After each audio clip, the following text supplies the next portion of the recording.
Boa noite.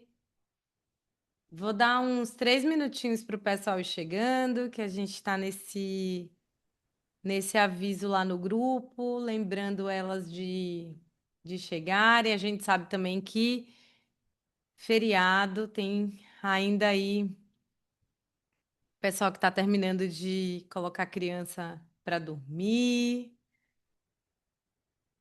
Vão chegando, bem-vindas. Me contem, gente, como é que vocês estão por aí?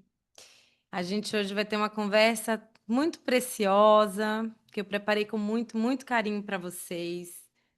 E quero que vocês, ao longo dessa nossa conversa, vão colocando aqui comigo, como o nosso grupo é mais íntimo, a gente pode ir no chat se falando, vocês podem ir comentando, colocando as percepções de vocês sobre esse tema. É possível que hoje vocês já tenham aí algumas boas reflexões e ferramentas para seguir cuidando do cansaço de vocês e entendendo o que que é cansaço mesmo, o que que é exaustão e como é que a gente pode fazer uma ponte possível para, com e apesar do nosso caos cotidiano e do nosso excesso de demandas, ainda assim a gente conseguir produzir uma vida em cuidado. Essa é a minha alegria em fazer como médica, como profissional que assiste famílias e mulheres, e acima de tudo, como mulher que está nessa travessia também. O pessoal está chegando.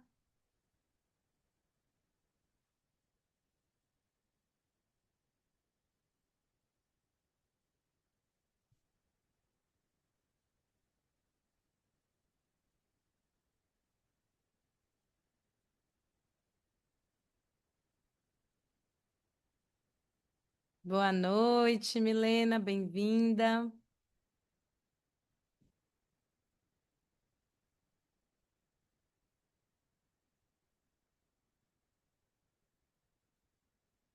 Quem ainda não pegou uma água, um chazinho, dá tempo para a gente ter essa conversa e a gente se ter nessa horinha que a gente vai ter aqui, um cuidado com a gente, para a gente se ter nesse cuidado.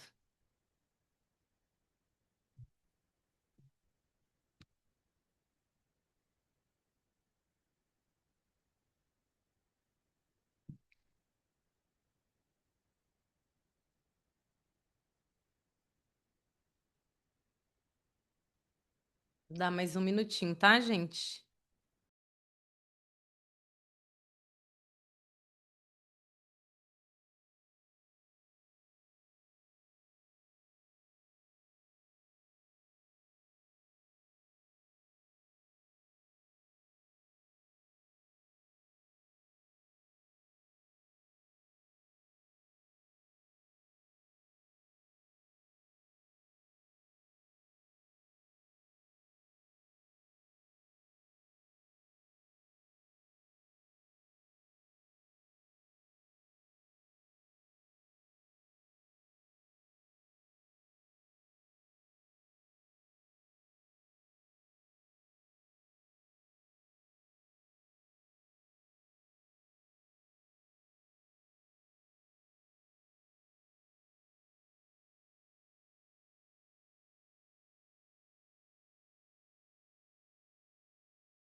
Bom, gente, então vou começar. E aí, quem for chegando, vai chegando. Depois a gente também vai ter essa aula para, se vocês quiserem rever. Mas eu queria já começar dizendo da alegria enorme que é para mim estar aqui com vocês. Esse é um tema muito, muito caro para mim, porque, como eu falei, é o tema que eu me debruço cotidianamente na minha própria vida como mulher e como mãe. E é um tema também que cada vez mais eu tenho gostado muito de acompanhar e de cuidar na assistência a mulheres que eu faço também no consultório. E entender que essas travessias que a gente faz entre mulheres, elas de fato promovem um cuidado que pode tornar a nossa vida como mãe mais possível de ser inteira, para mim é muito valioso. E é por isso que a gente está aqui hoje. Então, eu vou dividir com vocês uma apresentação para que a gente possa ir conversando e, a partir disso, vocês vão me dizendo aí se vocês estão vendo os slides. Sim? Ótimo. Então, gente, quando descansar não basta. Esse nome veio porque teve uma época da minha vida que eu falava assim, eu tô muito cansada. Eu faço ainda análise. E todo começo de análise, a palavra que eu falava para minha analista era: eu estou muito cansada. E por um tempo, o cansaço foi o grande tema da minha análise. E era um cansaço que não encontrava descanso, não importa o que eu fizesse. E olhando para esse cansaço, eu fui percebendo que ele me falava de outras coisas que precisavam de olhar. E é sobre essas coisas que eu fui descobrindo a partir da minha própria jornada que eu quero conversar com vocês. E aí eu quero começar com essa mocinha aí, essa Silvane, que mãe de três, de dois meninos pequenos, gêmeos, pós uma pandemia, numa tentativa de maternar com presença, com dedicação, com inteireza, porque gostava muito da minha função materna, mas já num ponto também da minha maternidade que eu queria voltar ao mundo do trabalho e me sentir produtiva. Eu queria outras versões de mim que estavam muito distantes começaram a pedir espaço e eu estava sempre cansada. E então eu acordava, eu lembro de que eu abri o olho e a primeira coisa que vinha na minha cabeça era a lista de coisas que eu tinha para fazer naquele dia. Era o meu bom dia para mim mesma. Então, antes de levantar, eu já sabia a luta que eu ia travar naquele dia e que possivelmente ia ser um dia exaustivo para mim. Ainda assim, eu ia. E eu contava para mim uma historinha que se eu conseguisse vencer aquela lista, aí eu ia conseguir finalmente descansar. Porque quando eu me tornei mãe, a única notícia que me deram, eu não sei para vocês, mas a única notícia que me deram foi assim: descanse e durma tudo que você pode dormir enquanto você está grávida, porque depois que nascer, você nunca mais vai dormir como você dormia antes. Então eu achava mesmo que o problema de tudo que eu estava sentindo era porque eu não tinha um sono adequado, que eu precisava descansar e dormir mais. E essa lista interminável de tarefas que já me acompanhava no primeiro abrir dos olhos da manhã e que eu sabia porque eu tinha certa satisfação quando eu via que eu estava conseguindo dar conta dela. Então eu sentia que depois, nesse pote de ouro, lá no fim do arco-íris, quando eu finalmente conseguisse fazer todas as minhas tarefas, eu ia me sentir finalmente descansada. Curiosamente, gente, nesse mesmo período, eu, por exaustão, muito por exaustão, desmamei os meninos, porque eu precisava dormir à noite. Bento e Joaquim mamaram exclusivamente.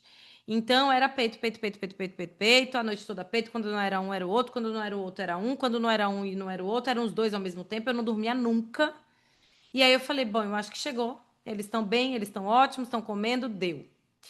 E nesse momento do desmame, uma luz no fim do túnel se acendeu para mim, que eu falei: bom, agora eu vou descansar. Veja só, porque eles vão desmamar, eu vou dormir uma noite inteira, vou dar conta do meu rolê, vai dar tudo certo. E aí a maternidade vai começar a ser de fato prazerosa e boa, porque eu vou mudar de fase. Não aconteceu. O que aconteceu foi que eu continuei muito exausta. E a minha lista interminável de tarefas continuou uma lista interminável de tarefas. E aí, gente, eu comecei a entender que o meu cansaço ele falava de mais coisas, que não só à noite, que eu não dormia bem. É óbvio que dormir melhor ajudou um pouco, mas eu continuava cansada. E isso, para mim, me trouxe uma notícia um pouco alarmante, porque eu falei, bom, se dormir não está funcionando, o que que vai funcionar? E aí, gente, eu entendi que o problema não era o meu cansaço. Eu vivia nesse tempo e queria contar para vocês isso, uma, obviamente, rotina que era muito exaustiva por conta da função do cuidado com as crianças, que demandam, né? Mas eu tinha toda uma carga mental, porque eu queria engatar com projetos novos de vida. E para engatar naqueles projetos de vida, eu queria tempo para eu poder estudar, para produzir o que eu queria produzir de conteúdo. Eu queria cuidar do meu casamento, e naquele ponto eu estava saindo de um contexto de casamento que vinha com muitos problemas e crises que vieram já no puerpério dos meninos, e isso é uma coisa que hoje eu consigo falar porque escuto também em consultório de muitas mulheres o quanto muitas vezes a gente está em relacionamentos que a gente imagina que tem parceria e que tem cuidado, mas que na verdade eles demandam inclusive mais esforço da gente para conseguir dar conta de manter aquilo que a gente entende que é a família que a gente deseja. E isso, para mim, nesse ponto, era uma carga mental extrema, porque eu ficava tentando encontrar soluções para que todo mundo estivesse bem. E aí, nessa conta que não fechava nunca, eu ia me exaurindo, eu ia me exaurindo. Então, fora tudo isso, eu entendi que o problema não era apenas o fato de eu estar cansada e não conseguir descansar. Tinha alguma outra coisa que era maior do que tudo isso e que me deixava absolutamente esgotada, estafada. E isso começou a se misturar, em certa medida, com uma tristeza, com uma desconexão da vida, com uma saudade muito grande de mim. E eu pensava, quando eu dormir melhor, quando eu fizer alguma outra coisa, quando eu der conta disso, isso vai passar. E não passava. E aí, gente, eu entendi que a gente tem uma diferença entre cansaço e exaustão.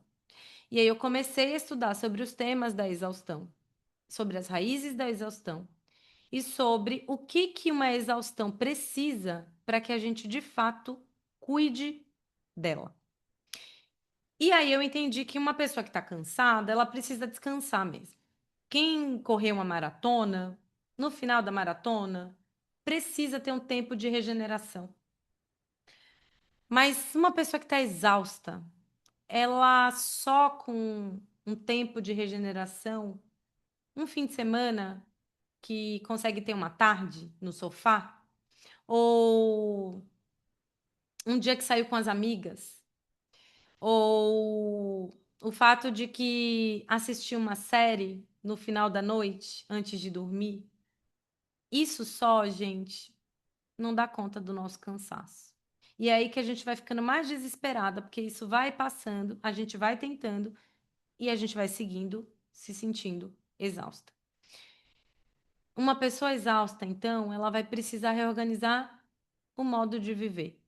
E ela vai precisar entender a raiz da sua exaustão, para aí sim encontrar caminhos possíveis para cuidar dela, que é diferente o meu caminho do caminho da Lara, do caminho da Jace, do caminho de cada um de vocês. Então, bora de dado para comprovar isso que eu estou falando, porque isso partiu da minha experiência como mulher, mas isso é a realidade de quase todas nós. Diria que das que estamos aqui, de todas nós. 92% das mulheres brasileiras realizam trabalho doméstico e cuidado de pessoas. O que que esse dado quer dizer, gente? Que independente dessas mulheres estarem exercendo outras funções nos seus cotidianos, elas estão também realizando o trabalho do cuidado e o trabalho doméstico. Isso significa que essas mulheres estão minimamente em duplas jornadas de trabalho, vocês concordam? Se ela ainda faz um trabalho produtivo, que é esse que é fora de casa, que é remunerado, se ela ainda compõe também com esse tipo de trabalho, aí são triplas jornadas de trabalho, né? Então, a gente está diante de uma realidade que a gente está exausta. As mulheres dedicam, em média, aqui no Brasil, esse dado do IBGE, tá, gente? IBGE, obviamente, não foi avisado que ele está subnotificado. Mas a gente não conta isso para ele, não. A gente vai com o que ele diz. Ele diz que as mulheres dedicam, em média, 21,3 horas por semana ao cuidado e a afazeres domésticos. E que os homens dedicam um pouco da metade disso, 11,7 horas. Então, o que que ele está dizendo? As mulheres, nitidamente, trabalham 2 vezes mais nas funções domésticas do que os homens. Porém, gente, esse dado aí, ele não está contando isso que é o fato de que uma mulher, quando ela abre o olho de manhã, ela já está trabalhando a lista inteira. Quiçá ela passou uma parte da noite insone, pensando antes de dormir, despertando no meio da noite, ansiosa, preocupada, com todas as gerências, organizações, etc., que é também função do cuidado e que a gente vai chamar isso de carga mental. Esse dado aqui, ele não compõe com a carga mental. Ele não está considerando que nós, mulheres, além do trabalho de fato que a gente faz, a gente exerce também um desgaste a partir da carga mental que a gente mesma produz na nossa função do cuidado e que os homens não têm. Quem é esse homem que, ao acordar de manhã, me conta aí, gente. A primeira coisa que ele faz quando ele abre o olho é pensar: meu Deus, esqueci de comprar o presente da festa do Luquinhas. A festa é hoje à tarde. Eu vou ter que encaixar no meio da manhã, a hora que eu vou passar correndo no shopping, 15 minutos, para não dar nem tempo de pagar o estacionamento, porque eu vou e volto rapidamente. Porque eu preciso comprar o presente do Luquinhas. Quem é esse homem que já acorda com esse rolê aí passando pela cabeça? E aqui, gente, eu não estou falando de um diagnóstico meramente coletivo, cultural, é, de uma divisão sexual do trabalho. A gente pode falar sobre isso, e isso é um dos temas que eu quero aprofundar com vocês. Mas aqui eu estou querendo dizer que, enquanto diagnóstico individual, a gente está submetida, porque a gente é subjetivada a partir dessa cultura, que faz com que a gente já acorde nesse modo de produção de vida, entende? Nesse modo de pensar a nossa própria existência, nesse modo de operar no nosso cotidiano, que é um modo em desgaste, constantemente em desgaste. A gente já é meio que feita assim, no momento em que a gente vai se tornando mulher nessa cultura. Vocês entendem que então o que eu estou querendo, na verdade, dizer é que a gente já tem um modo de funcionamento de vida que é exaustivo, que leva à exaustão, independente do fato da gente dormir ou não dormir a noite toda? E aí, quando a gente vai de fato olhar para essa exaustão, a gente vai ter que olhar para tudo isso. E aí a gente tem uma pesquisa nacional. Esse dado eu gosto de trazer porque eu acho que esse é mais fidedigno do que os outros. Foi uma pesquisa realizada em 2024 que constatou que 9 em cada 10 mães brasileiras apresentam, em algum momento da sua experiência de maternidade, algum nível de esgotamento parental. Escrevam aqui, gente. Vocês já se sentiram esgotadas na maternidade de vocês? E assim, eu vou dizer o que é esgotamento, tá? Esgotamento não é tipo, eu tô cansada. Esgotamento é assim, eu cheguei no meu limite. Eu não consigo mais. Uma vez, eu estava tão esgotada, gente, que eu achei que eu fosse é, perder a conexão com a realidade. E aí eu estava sozinha em casa, com os 2 bebês, Bento e Joaquim eram bebês, e Bel. E eu estava por muitas horas sozinha com eles.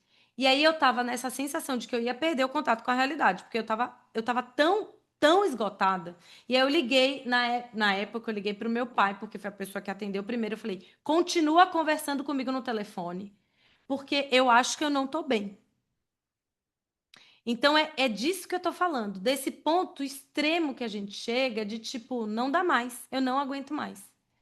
Escrevam aqui embaixo se vocês já sentiram em algum momento da experiência de maternidade de vocês isso. E aí, gente, eu vou contar uma historinha para vocês. Eu hoje vivo um cenário da minha vida bastante privilegiado comparado ao que eu vivia antes. Eu não me sinto hoje esgotada. Eu me sinto muitas vezes cansada. Mas eu consegui, ao longo desse tempo, ir construindo caminhos de cuidado comigo que foram cuidando da minha exaustão e me dando mais chão para caminhar em cuidado. Mas, se eu não estiver muito atenta, facilmente a exaustão está ali, à espreita. Esse domingo, por exemplo, eu estava à tarde com as crianças em casa e Bel há muito estava me pedindo que ela queria ir para o circo.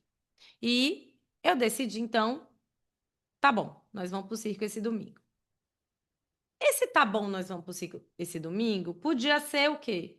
Entra no carro, a gente vai no circo e a gente volta, certo? Mas olha o que aconteceu. Do momento que eu decidi a gente vai no circo, eu tive que entrar no site, procurar o site, comprar os ingressos no site, checar de fato se os ingressos chegaram no meu e-mail, conferir os assentos, se eles estavam todos certos. Aí não só eu decidi, porque Bel queria muito que chamassem as amiguinhas.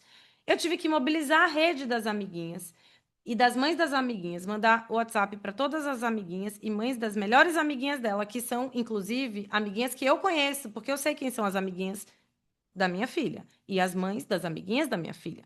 E aí eu mandei o WhatsApp para elas, perguntando se elas poderiam ir no circo com a gente. E aí, nesse momento, essas mulheres também ativaram o modo execução delas, porque elas foram comprar o ingresso das filhas, etc. Vocês estão entendendo, né? A rede de mulheres era só para ir no circo.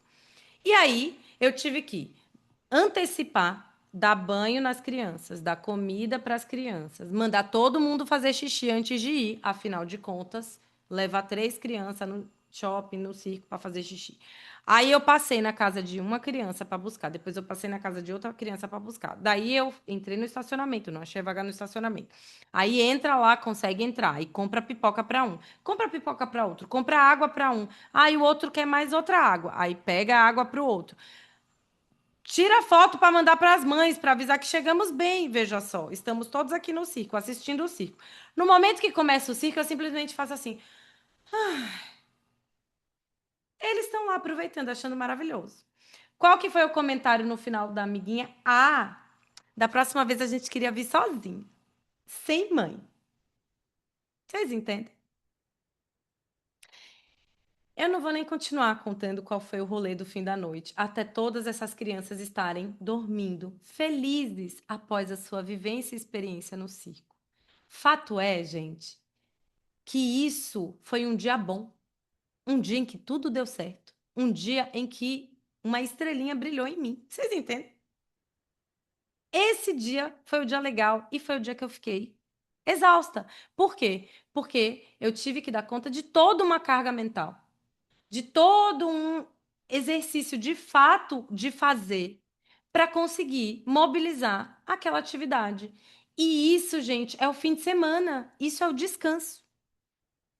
Então, quando eu estou falando aqui com vocês, é porque a gente não para de produzir exaustão, porque a gente não para de pensar, a gente não para de exercer função de cuidado, mesmo que seja antecipatória.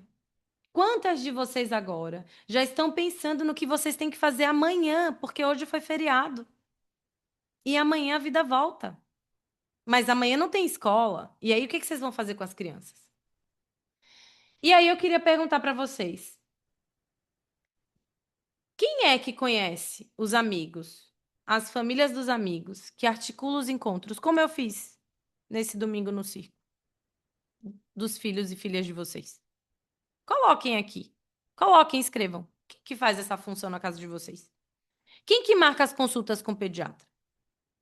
Quem que percebe se o tênis ficou pequeno, se os shorts estão pequenos, se precisa comprar outras roupas? Quem é que lembra da agenda dos aniversários dos coleguinhas da escola? Quem é que vai comprar o material que faltou? Porque o lápis está ficando pequeno e precisa comprar lápis novo. Quem é que está fazendo toda essa função, gente? Porque aqui eu não estou falando do desgaste real, esse que é visível, dessa mulher exausta que não dormiu a noite toda, cheia de olheiras. Eu não estou falando nem dessa, porque essa está escancarada já. Essa daí a gente não precisa nem falar. Eu estou falando dessa que percebe que o tênis ficou pequeno, que deu conta da frustração da criança porque não conseguiu. é, Naquela semana se sentiu triste porque não foi chamada para brincar junto do grupo das coleguinhas. E aí a gente tem que dar conta emocionalmente dessa criança que está frustrada, que está triste.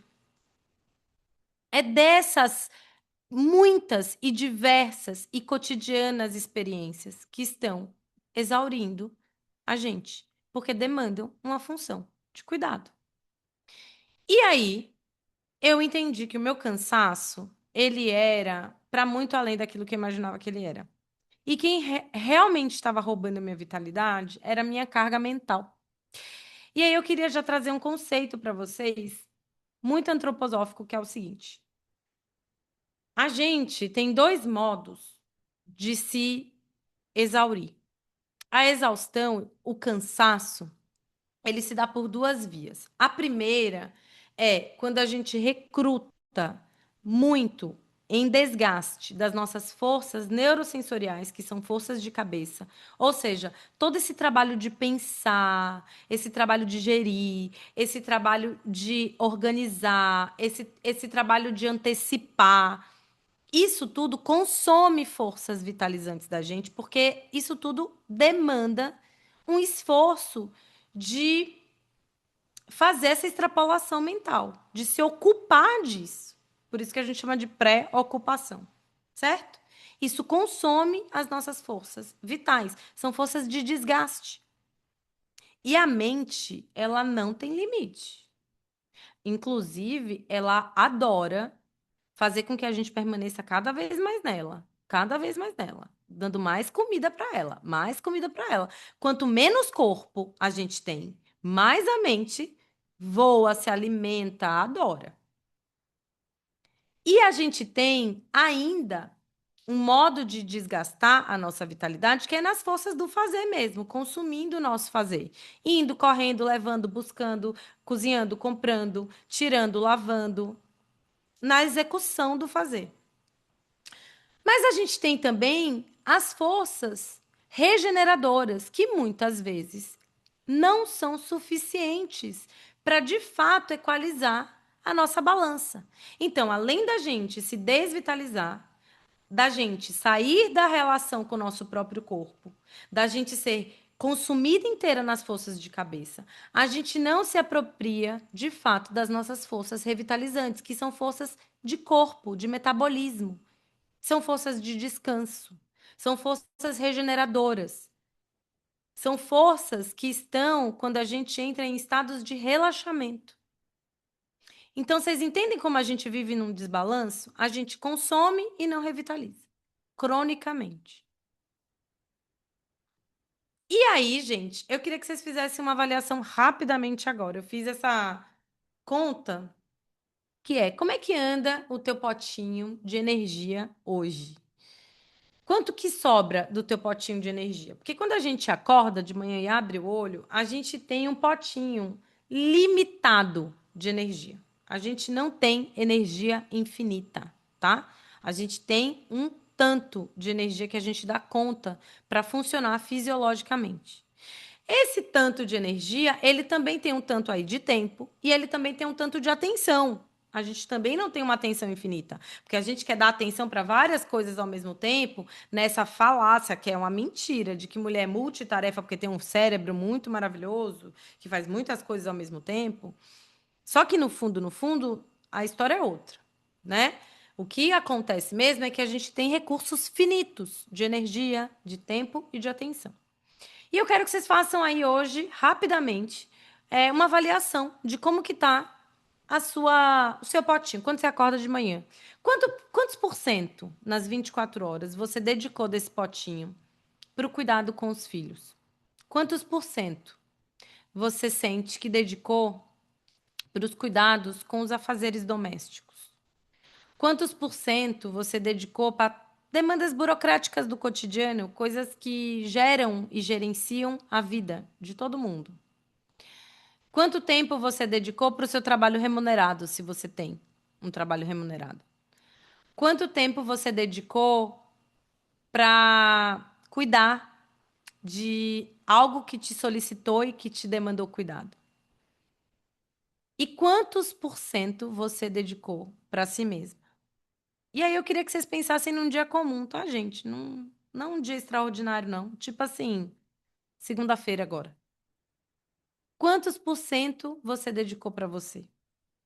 Esse diagnóstico que eu estou sugerindo aqui, gente, ele é para que a gente consiga entender o quanto as nossas forças de desgaste, elas são muito maiores do que as nossas forças regeneradoras. E talvez aí esteja a origem da nossa exaustão. E aí foi quando eu entendi que o meu cansaço, ele não era só uma falta de descanso. Seria ótimo, porque eu tinha aquele vislumbre que é assim: se eu sair de férias e ficar uma semana numa ilha deserta, sem filho, de frente para o mar, eu vou ficar ótima. Todos os meus problemas vão se resolver. É isso que eu preciso.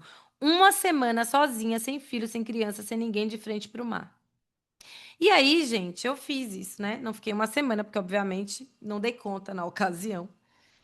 Mas eu fiquei 2 dias de frente para o mar. Eu peguei uma pousada sozinha, fui, fiquei 2 dias, desliguei celular, sem contato com o filho. Eu acordava, estava ali de frente para o mar. Eu dormi, eu comi bem, eu assisti série, eu escrevi, eu li, eu dancei para a lua. Eu chorei, eu fiquei comigo, eu me amei, eu achei a vida maravilhosa. Voltei querendo ser a melhor mãe do mundo. Voltei assim, ó. Meu Deus, eu amo ser mãe. Eu amo a experiência de maternidade. Vocês acham que uma semana depois eu tava como? Exausta. Isso me deu notícias de que o rolê era mais embaixo. E aí, dentro desses movimentos de pensar exaustão, eu comecei a estudar sobre o burnout.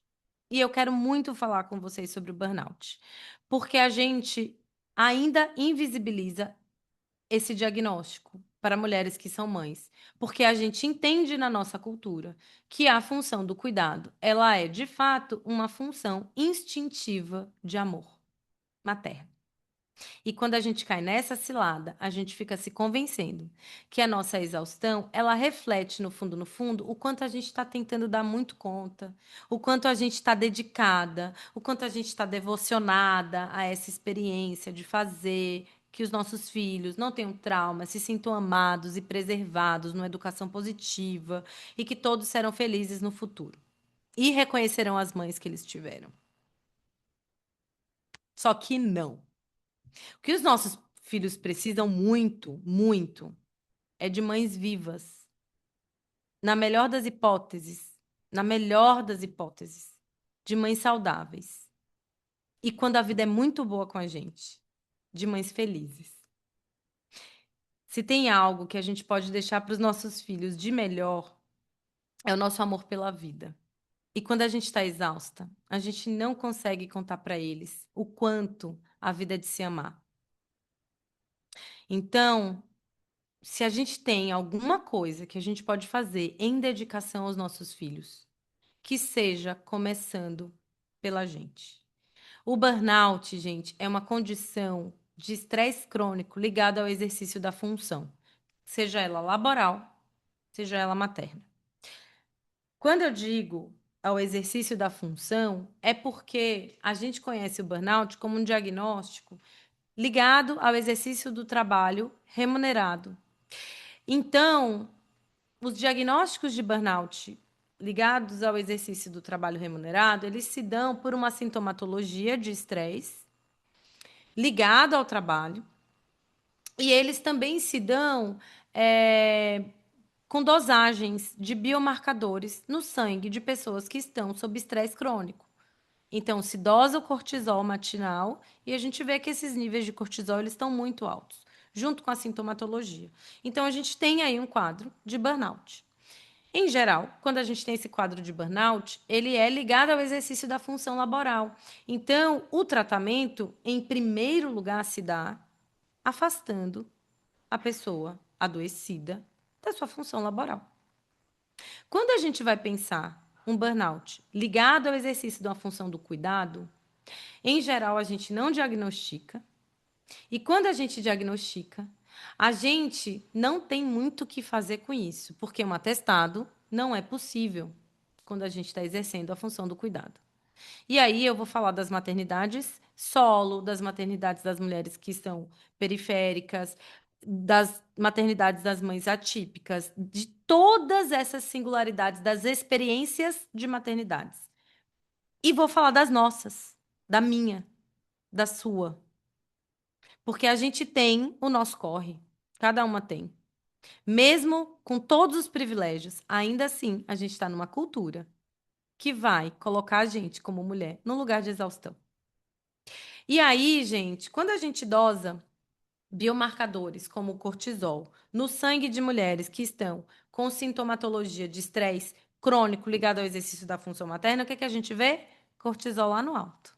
Tal qual os CEOs que estão tudo lá em burnout. Então, o que eu quero dizer para vocês é: um tem direito ao diagnóstico, o outro não. Mas os dois estão vivendo o reflexo da exaustão e do estresse ligado à função do trabalho. Trabalho reprodutivo, trabalho produtivo. E aí, eu queria também falar uma coisa que quando eu fui estudando o burnout, eu também fui percebendo, né? Que a gente não sabe muito bem identificar se a gente está em burnout. Porque, em geral, a gente acha que a gente está cansada. E quando a gente acha que não tá, que é cansaço, a gente acha que está deprimida. E aí a gente fala, bom, então eu estou muito cansada, ou eu estou muito irritada, ou eu estou muito deprimida, ou eu estou muito ansiosa, mas a gente nunca assume que, de fato, a gente pode estar exausta por conta da função do cuidado. E isso é um diagnóstico que a gente precisa de apoio. A gente precisa de muito apoio para olhar para essas narrativas nossas, para validar elas, para legitimar elas, para a gente poder nomear. Porque nesse momento, quando a gente nomeia, não o diagnóstico em si, mas a condição que nos leva a sentir o que a gente consegue tomar posse de uma coisa que acontece com a gente que às vezes a gente não vê. Então, aqui, o que eu estou querendo dizer para vocês é que muitas vezes aquilo que a gente chama de depressão, ou que a gente chama de cansaço, pode ser uma outra coisa. Que a gente precisa de outras estratégias para cuidar, que não só descansar, que não só dormir, que não só passar um fim de semana numa praia de frente para o mar. Não que essas coisas não ajudem, mas é que a raiz precisa de outros gestos, de outros esforços e de outros cuidados e olhares tecidos para que a gente possa atravessar com a maneira mais efetiva. E aí, gente, eu quero contar para vocês o que que os estudos todos apontam como sendo, de fato, que tem mais eficácia quando a gente vai cuidar do burnout materno. Em geral, no meu consultório, eu estou sempre muito atenta para esse diagnóstico, né, com as mulheres, porque é muito comum as mulheres não procurarem assistência para falar das suas exaustões. E aí o que elas fazem é levar as crianças no pediatra. E aí, às vezes, é ali mesmo que a gente precisa fazer o diagnóstico, porque é a chance que essa mulher tem de que alguém veja ela, né? E aí, em geral, eu faço uma pergunta assim: eu sei que você está muito cansada, mas se você tiver, você não. Aí elas dizem que elas estão sem vontade, que elas não têm prazer na vida. Fala assim, tá bom, mas se você não tivesse que cuidar de criança agora? Se você tivesse que cuidar de ninguém? Se você estivesse no lugar que você mais gosta, com a companhia que você mais gosta, com o dinheiro todo possível para você fazer o que você mais gosta, ainda assim você ia ficar sem vontade? Você sabe que as mulheres em geral respondem: ah, se eu tivesse essa oportunidade, eu ia amar. Então, em geral, uma das coisas que aponta para gente que não é uma depressão, que não é uma ansiedade, que não é. E que pode ser também, tá, gente? Mas que está de fato ligada ao exercício da função materna, é o fato de que essas mulheres ainda têm, em algum lugar nelas, um desejo de vida. Mas esse desejo de vida, ele está absolutamente abafado pelo esgotamento. Tá fazendo sentido para vocês, gente? E aí a gente tem essa balança, tá? Eu gosto muito dessa imagem da balança, porque ela ilustra quais são os caminhos que a gente precisa para encontrar soluções mais viáveis para lidar com a nossa exaustão.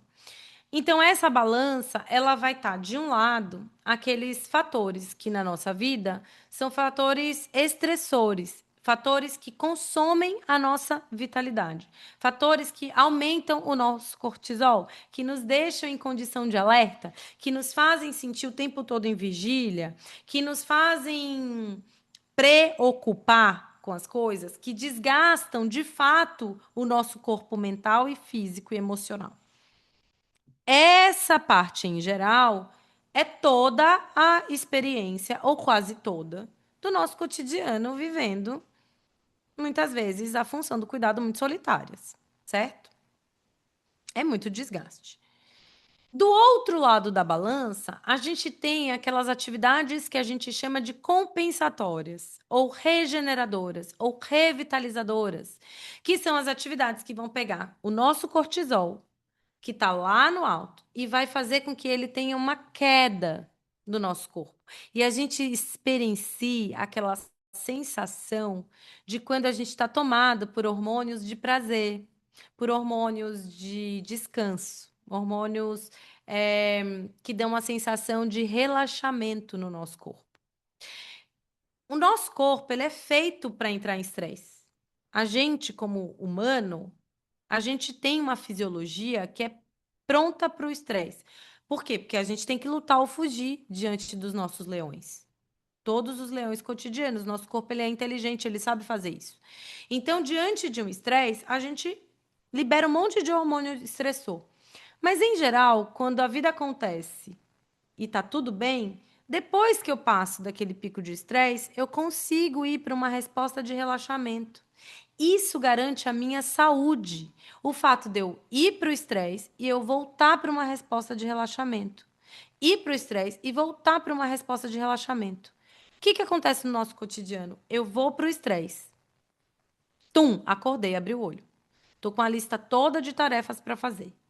Aí o dia começa e eu continuo sob estresse.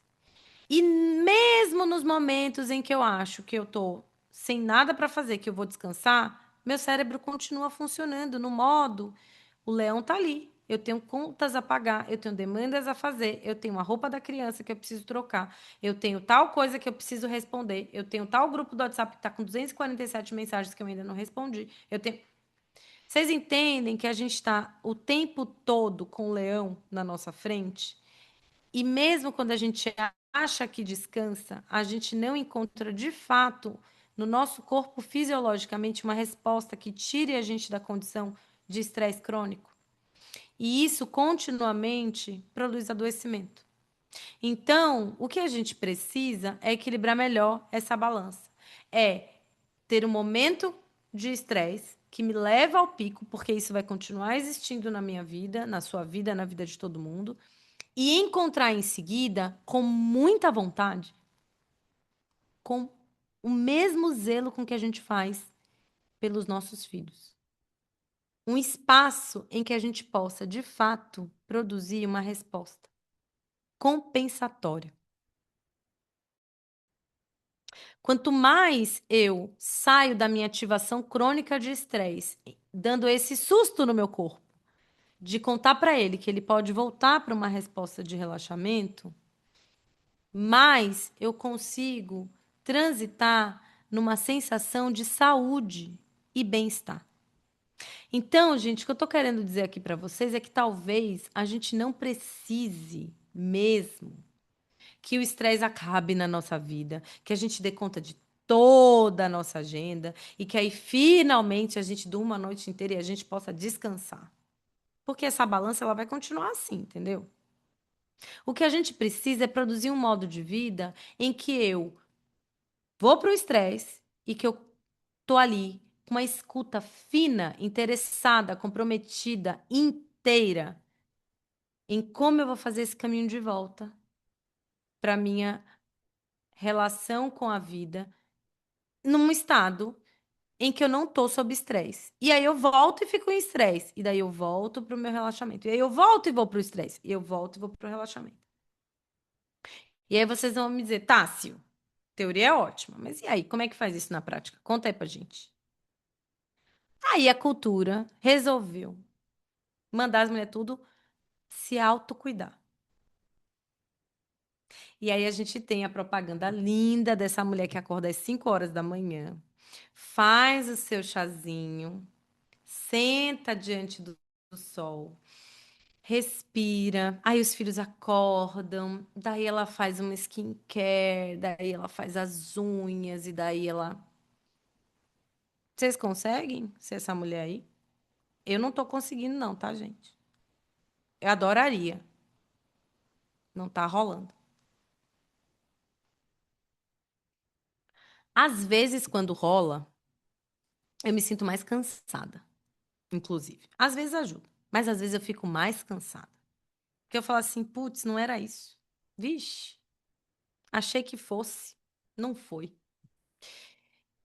E aí eu quero ter um papinho muito sério com vocês sobre isso, tá? Porque eu já fui a pessoa apaixonada pelo autocuidado, já advoguei pelo autocuidado, já fiz campanha para o autocuidado.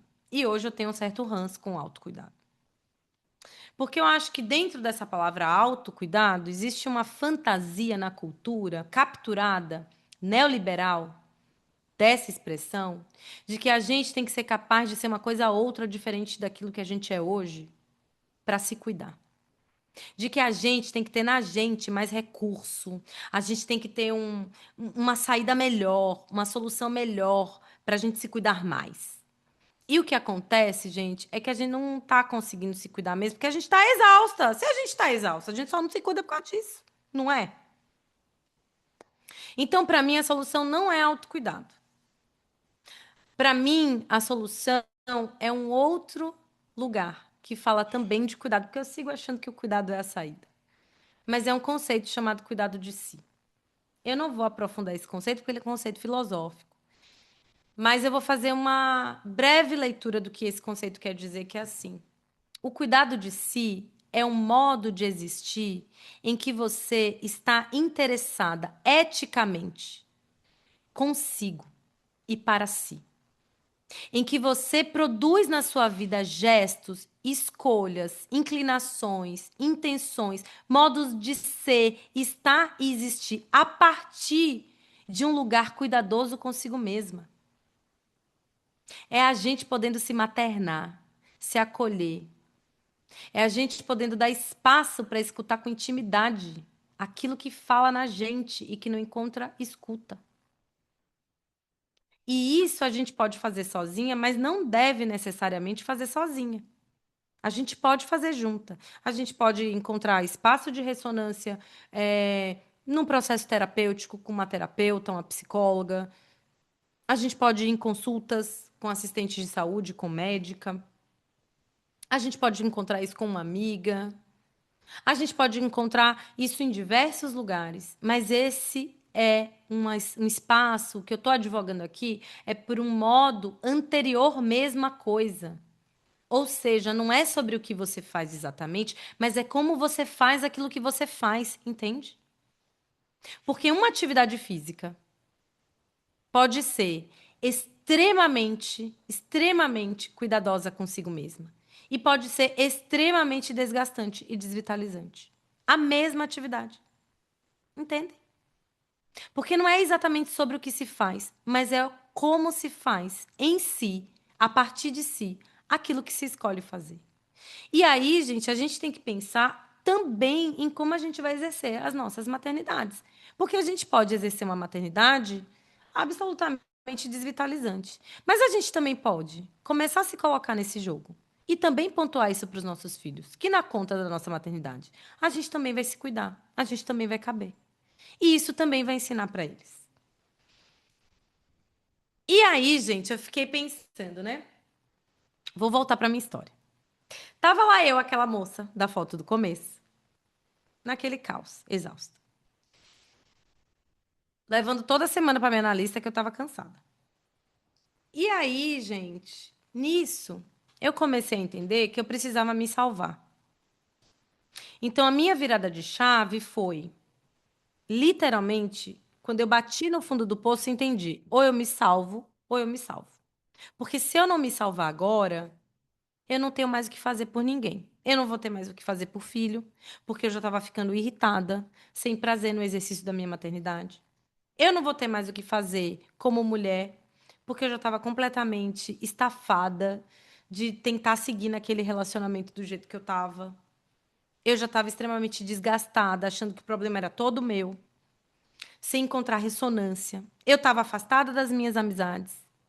Eu estava me colocando uma demanda exorbitante de trabalho que era para poder provar para mim mesma que eu tinha ainda algum valor produtivo. E isso foi minando vários aspectos da minha vida. E aí, gente, eu decidi começar a dançar. Eu lembrei que a minha criança, de 7 anos, que sonhava ser bailarina, amava dançar. E eu resgatei uma foto dessa menina dançando balé. E aí, eu lembro de ter marcado uma aula com um professor de dança na minha casa. E eu comecei a fazer Zouk, que era um sonho que eu tinha, dançar Zouk. E eu comecei a fazer essas aulas de dança. E dessas aulas de dança, eu voltei a sentir que eu tinha um corpo, que esse corpo tinha vida e tinha vontade demais. E eu comecei a fazer atividade física. E aí eu vivi uma separação. Porque nesse caminho eu tive que olhar para a minha análise, para os aspectos da minha vida que me desvitalizavam. Eu tive que olhar para onde estavam, de fato, os meus sonhos, os meus desejos. Eu tive que olhar para aquilo que ainda tinha vida dentro de mim. Vocês entendem isso que eu vou falando do cuidado de si? A gente vai mudando a perspectiva do caleidoscópio que é a vida. A gente vai mudando a perspectiva daquilo que a gente vê quando a gente vê a nossa própria vida. Sobre que ótica, sob que lente a gente está olhando para a gente. E qual é o compromisso que a gente vai firmar com a gente mesmo a partir disso. Entendem? E aí eu fui, mudanças foram acontecendo na minha vida, não fáceis, gente. Não pensem que foram mudanças fáceis. Foram mudanças que me exigiram um trabalho enorme. Mas esse trabalho enorme que essas mudanças me exigiram, curiosamente, não me deixavam mais esgotada. Me davam mais vida.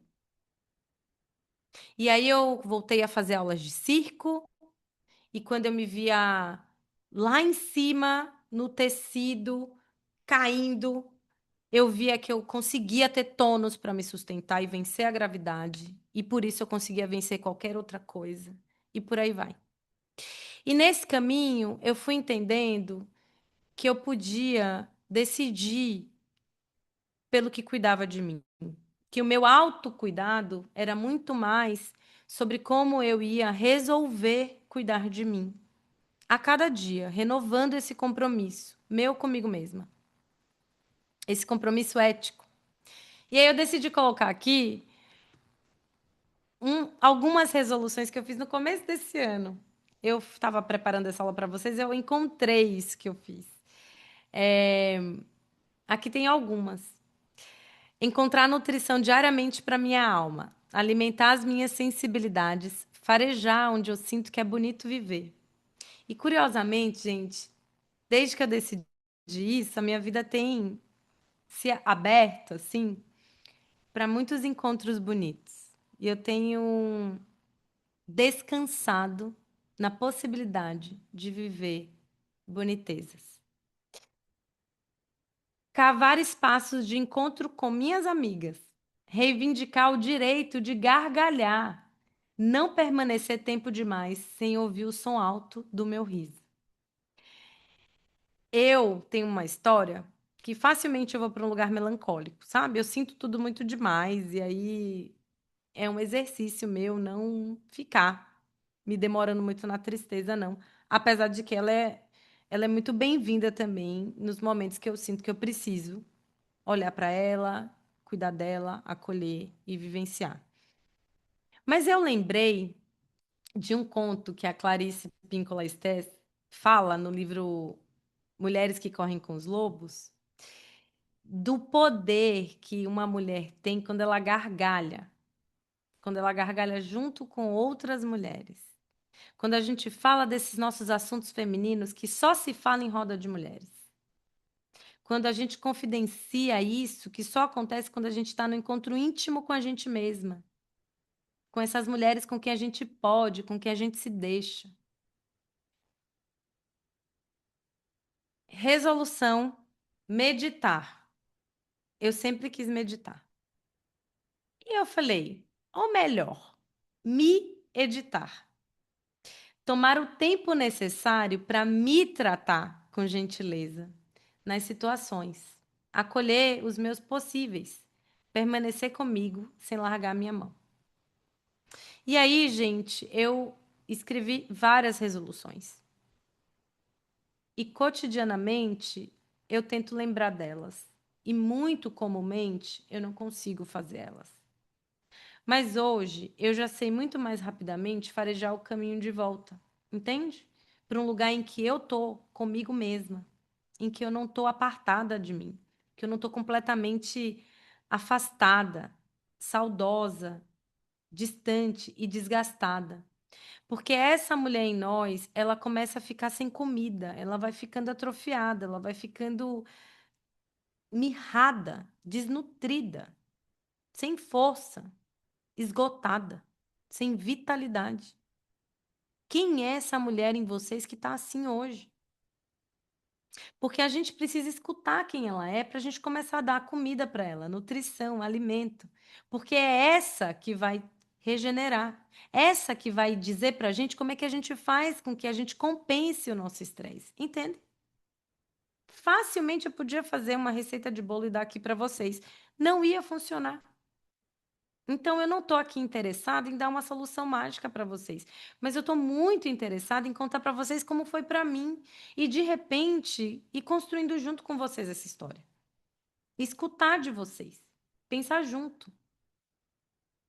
De repente, o que vocês têm para me contar fala também de mim, nomeia coisas em mim que eu também não sabia.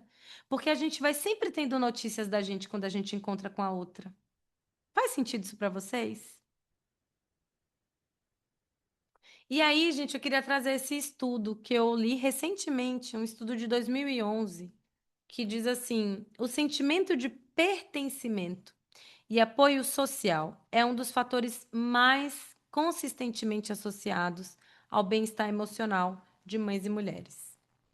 Eu fui pesquisar porque eu estava muito interessada em saber o que de fato produzia nas mulheres a sensação de que estavam cuidadas consigo mesmas, de autocuidado. E aí, gente, eu li um monte de estudo. Porque eu fiquei, assim, um pouco, obsessiva com essa resposta. Porque eu falei, não é possível que ninguém nunca se perguntou qual que é, de fato, o autocuidado. Onde tá? Quero saber. E aí, o que o estudo mais consistente, os estudos mais consistentemente diziam? Que o autocuidado feminino, ele estava muito mais associado à sensação das mulheres, de que elas pertenciam a elas mesmas. Ou seja, não é o que a gente faz, é como a gente faz aquilo que a gente faz. Se a gente faz aquilo sentindo que a gente pertence a gente se sente mais cuidada fazendo, mesmo quando é exaustivo. Vocês entendem? Por mais que seja uma conta muito doida.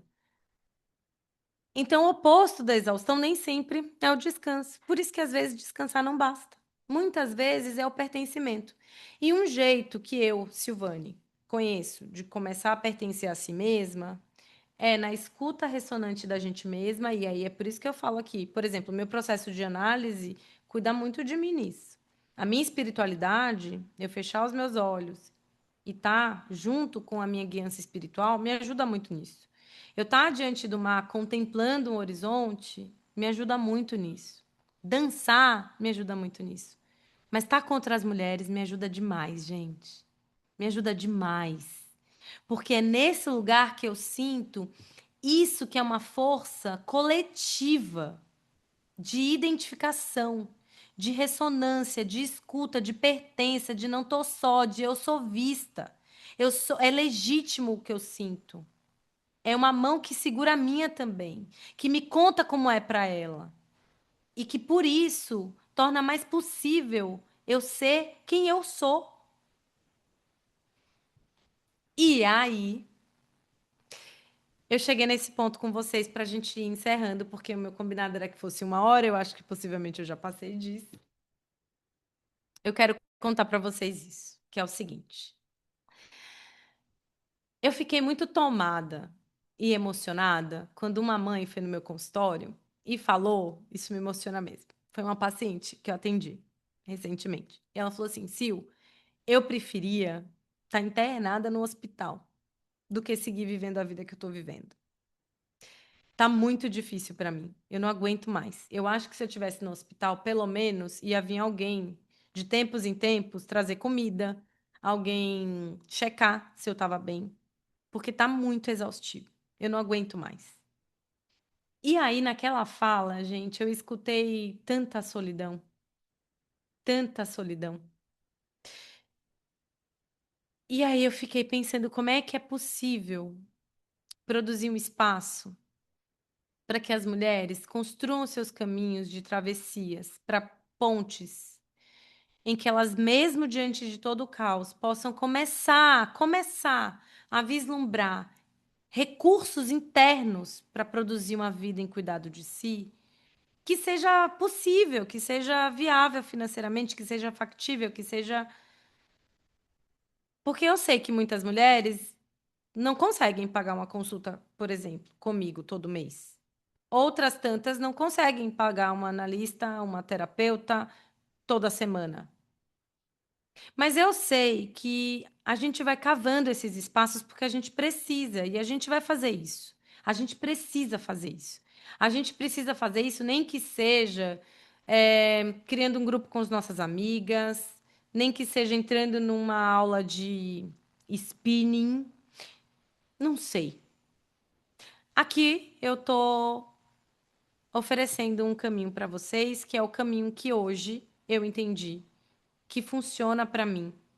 Porque quando eu abro um percurso desse, que eu vou propor para vocês agora, antes de tudo, eu estou abrindo uma chance de eu também seguir acompanhada, de eu também falar dos meus assombros, de eu também escutar outras mulheres e de eu também me sentir mais pertencida a mim e às outras. Assim eu vou mais forte. E aí eu criei o percurso da exaustão ao cuidado de si. Eu amo estar com mulheres, vocês podem ver aqui. Foi um dos últimos encontros que eu fiz no ano passado presenciais com mulheres. Algumas de vocês estão aí. Escrevam aí, queridas. Vocês que se veem na foto, que se encontram aí na foto, digam, eu estava lá. É, E são encontros que, em geral, mobilizam. Quem já teve no encontro comigo, gente, escreve aí no chat. Como é que vocês se sentiram? Porque eu sinto que a gente, quando tá juntas, e a gente pode ser tudo isso, essa, essa, essa, essa costura de muitas narrativas, de muitas tessituras que vão juntando nesse coro, a gente se escuta mais. E a gente pode colocar mais a nossa voz no mundo. E isso faz com que a gente ganhe mais força. E quem sabe produza mais descanso do que até dormir uma noite inteira. Então, é, eu estou propondo esse encontro aqui com vocês para abrir espaço para que a gente possa continuar nessa conversa que a gente começou hoje. A minha ideia, então, é que a gente caminhe por mais 4 encontros agora exclusivos, fechados para esse pequeno grupo. Eu não vou abrir para um grupo muito grande. Precisa ser um grupo pequeno. Precisa ser um grupo seleto, porque precisa ter espaço de escuta e de fala de todas nós. É um grupo que vai ter 4 encontros online, 100% online e ao vivo. Eles vão acontecer às quintas-feiras, às 19h30, a partir da próxima quinta, dia 11. E a gente vai caminhar por 4 quintas, a gente só vai pular uma que é do São João, porque nessa quinta a gente vai produzir cuidado olhando para as fogueiras. Para as pessoas que não acenderam fogueiras, a gente vai fazer uma fogueira no nosso coração. Mas a gente vai celebrar São João. Então, como aqui na Bahia isso é muito forte, a gente vai ter que pular esse dia para a gente se ter com nossas celebrações aqui. Mas a gente vai seguir juntas num grupo do WhatsApp, em que a gente vai ter trocas, em que a gente vai poder partilhar, em que a gente vai ter proposições práticas, em que eu vou falar aquilo que eu também estou fazendo, para que a gente possa seguir nessa motivação juntas para caminhar com as nossas decisões. A gente vai ter exercícios, a gente vai ter reflexões, a gente vai ter inspirações, porque a gente vai segurar a mão uma da outra para seguir nessa travessia. Então, além da comunidade no WhatsApp, além dos encontros ao vivo, a gente vai ter essas aulas todas, para quem não puder estar com elas ao vivo, gravadas numa plataforma chamada Kiofy, que vocês vão poder acessar depois esses encontros. E a gente vai ter ao longo desse percurso, então, esse tempo em que a gente vai olhar para a gente, em que a gente vai descansar na gente, em que a gente vai produzir modos de cuidado com a gente. Eu não tenho como prometer o que isso vai ser, porque a gente vai construir juntas. Mas o que eu posso garantir é que vocês vão se encontrar com vocês mesmas. Porque esse vai ser um espaço em que a gente vai fazer isso. A gente vai fazer isso com total interesse, com total vontade. Não só nossa, mas de todas as mulheres que vão estar com a gente. E aí, esse percurso, ele vai ser R$ 249 de investimento, é menos do que a metade do valor da minha consulta, bem menos. E eu vou poder entregar para vocês bem mais presença do que eu consigo numa consulta. Então, por isso que eu decidi fazer. Porque eu consigo, assim, viabilizar que mais mulheres venham comigo. A gente tem condições também mais especiais de pagamento para dividir pelo site. Eu vou colocar aqui o meu suporte no o link para vocês, para quem desejar se inscrever. Como eu disse para vocês, é um grupo pequeno, é um grupo que eu fui fazendo, convidando mulheres que já estavam em comunicação comigo. Vocês sabem, a maioria de vocês que está aqui chegou via Instagram por uma comunicação que eu fiz muito pessoal, enfim, porque a minha ideia era ter mulheres que estão ressoando na mesma frequência, mulheres que estão ali querendo estar juntas e que a gente tenha um grupo mesmo que possa cuidar uma das outras, né? Que a gente possa produzir isso que a gente chama de rede de afeto, rede de apoio, rede de cuidado, como sendo um espaço de fato efetivo de cuidado, sabe? Que seja um espaço seguro para nós. E aí, se vocês tiverem alguma dúvida, vocês podem me mandar mensagem, podem escrever aqui no chat, podem seguir ao longo desses dias. Eu vou abrir hoje essas vendas. Esses links também vão estar lá na minha bio. E eu vou deixar também, ainda por uma semana, porque na quinta que vem a gente começa nas nossas partilhas individuais, fechadinhas, coletivas, mas só nossas, nesse grupo que vai ser mais. Como quando mulheres antigamente se reuniam ao redor das fogueiras para falar das coisas que importavam para elas. Nesse lugar em que os homens não entravam, em que só o que vinha mesmo era a gente podendo ser quem a gente é. Quem já está inscrita no percurso, que já deu o seu sim, que já falou que vai, que já tá lá, escreve aí para eu saber, porque eu sei que tem um povo aí que já tá. Vocês têm alguma dúvida, gente? Como foi a aula para vocês? Me deem aí um feedback. Foi bom? Tem alguém que quer falar alguma coisa? Se vocês quiserem, podem levantar a mão. Se tiverem alguma dúvida do assunto, a gente ainda tem 5 minutinhos. Não sei, temos 5 minutinhos? Eba, bem-vindas! Temos 5 minutinhos. Fui autorizada aí pelo meu suporte, os 5 minutinhos. Alguém quer fazer algum comentário, fazer alguma pergunta, me dizer alguma coisa? Então é isso, tá, gente? Eu vou pedir para vocês que, se vocês sentiram que essa aula cuidou de vocês, ajudou vocês em alguma coisa, vocês encaminhem ela, o link dela, que depois vai ficar acessível para vocês, para outras mulheres, porque a gente ainda tem essa semana aí que a gente ainda vai estar acolhendo mais mulheres no nosso grupo. E aí a gente vai encerrar na semana que vem. E aí a gente vai realmente dar seguimento aos nossos trabalhos. E eu espero mesmo que no final desse tempo a gente possa se saber, mulheres mais cuidadas com a gente mesma. É isso, gente. Boa noite para vocês. Um beijo muito grande.